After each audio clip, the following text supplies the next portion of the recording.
নমস্কার, ক্রেজি অরিন্দম। আজকে উচ্চ মাধ্যমিক রেজাল্ট বেরিয়েছে।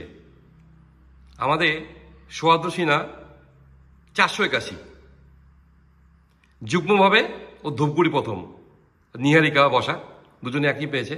বড়িতেগুড়ি স্কুলের ছাত্র, গত বছর মাধ্যমিকেও র্যাঙ্ক ছিল এবং আমরা আশা করেছিলাম ও প্রথম 10-এ থাকবে, মানে হয়নি, কিন্তু অসম্ভব মেধাবী ছেলে। এবছর নিটের পরীক্ষা দিয়েছে, আগামীতেও ডাক্তার হতে চায় এবং আমি 100% শিওর ও এবার নিটের চান্স পাবেই পাবে, এটা আমার কনফিডেন্স।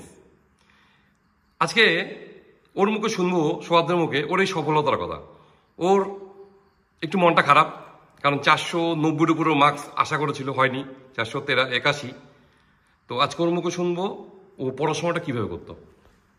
পড়াশোনা মানে কনসেপ্ট ক্লিয়ারেন্সের উপর বেশি স্ট্রেস দিতাম, এটি।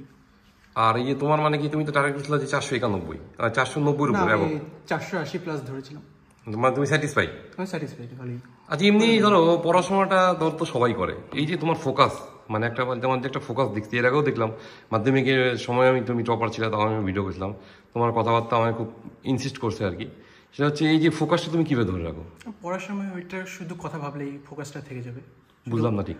শুধু যদি পড়াশোনা যে কাজ করছিলাম সেই কাজের সময় যদি সেই কাজের কথাই ভাবি, তাহলে সেই কাজে ফোকাস তো থাকবেই। আর এমনি তোমার তো মেডিকেলে যাওয়ার আছে, এটা কি তোমার কবে থেকে ইন্টারেস্টটা গ্রো হয়? ইন্টারেস্টটা মেডিকেল প্রফেশনে কোভিডের সময় দেখছিলাম যে একটা মেডিকেল প্রফেশনে খুবই দরকার, কারণ আমাদের ভারতবর্ষে এত জনসংখ্যা, তার তুলনায় ডাক্তারের সংখ্যা খুবই কম। তো সেই হিসাবেই আমার ইচ্ছা ছিল যে চিকিৎসক হতে পারি যাতে। তুমি এমনি যে তুমি নিট পরীক্ষা তো একটা খুব কয়েক লক্ষ ছেলে মেয়ে পরীক্ষা দেয়, তুমি একটা বেশ টাফ জব আর কি, মানে এক্সামিনেশন আর কি। তুমি প্রিপারেশনটা কীভাবে করছো আর কি দুইটার পাশাপাশি? কনসিস্টেন্সি থাকতে হবে। 11-12 যথেষ্ট টাইম, 11-12 2 বছর তো একদিন ভালো করে পড়লে। কত ঘন্টা পড়াশোনা করছো? কিন্তু বাড়িতে থাকতাম, পড়াশোনাই করতাম। এমনি সময় ঘুরতাম, তো দেখিনি টাইম, তো এমনি বাড়িতে হচ্ছে ভালোই পড়াশোনা করছি।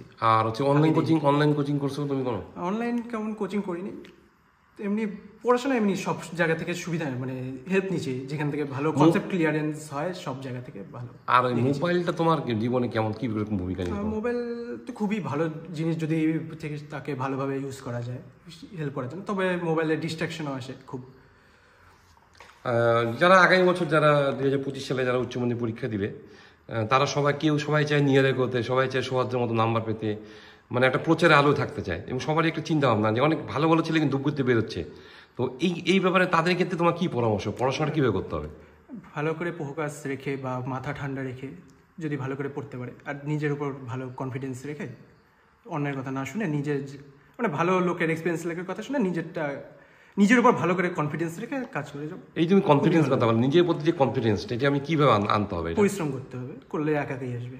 ভালো করে যদি তুমি নিজের প্রতি মানে কি বলে এটাকে,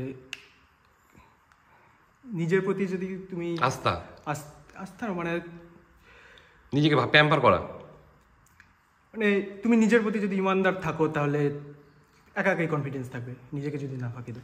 আজকে ধরো মানে তোমার যে একটা ধরো ছোটবেলার থেকে তুমি অসম্ভব মেধাবী ছেলে, মাধ্যমিকের স্ট্যান্ড, উচ্চ মাধ্যমিক মানে যথেষ্ট ভালো, মানে এইটা যে হওয়ার পিছনে তোমার সব থেকে বেশি কাকে তুমি এটাকে অবদান দাও? সবাই যারা আমাকে হেল্প করেছে, এখন বিভিন্ন যার কাছে আমি হেল্প চেয়েছি তারা সবাই হেল্প করেছে, তো সবাই। আচ্ছা, তুমি তো ইচ্ছা, তো তোমার ডাক্তার হওয়ার ইচ্ছা, এবং সেটা মানে MBBS এ পরে তারপর কোন দিকে যাওয়ার ইচ্ছা, মানে সেটা টাইম ফিক্স নাকি, সময় কথা বলবে? হ্যাঁ, সময় কথা বলবে, কিন্তু কবে পিজি তো করবোই, পোস্ট গ্রাজুয়েশন MBBS এ পরে। আমাদের সোহাদ্র গত বছর মাধ্যমিকে তো র্যাঙ্ক ছিল, এই বছর যাই হোক ওর হয়নি, যাই হোক তাও খুশি। 480-র উপরে চেয়েছিল, সেটাই পেয়েছে। মানে কত কনফিডেন্স! এইসব ছেলেদেরকে যখন দেখি না, তখন আমি নিজের মতো আমি খুঁজে পাই যে কেন হবে না, এরা আমাদের ভবিষ্যৎ, এরা আগামীতে ধূপগুড়িতে অনেক বড় দূর এগিয়ে নিয়ে যাবে। তো আমি উজ্জ্বল সিভির দিকে কামনা করি, ভালো জায়গায় যাক। আমি কিন্তু আমার মোবাইলে সেভ করে রাখছি, নিট 2024 ডাক্তার সোহাদ্র সিনহা। আবার দেখা বন্ধ কথা। নমস্কার।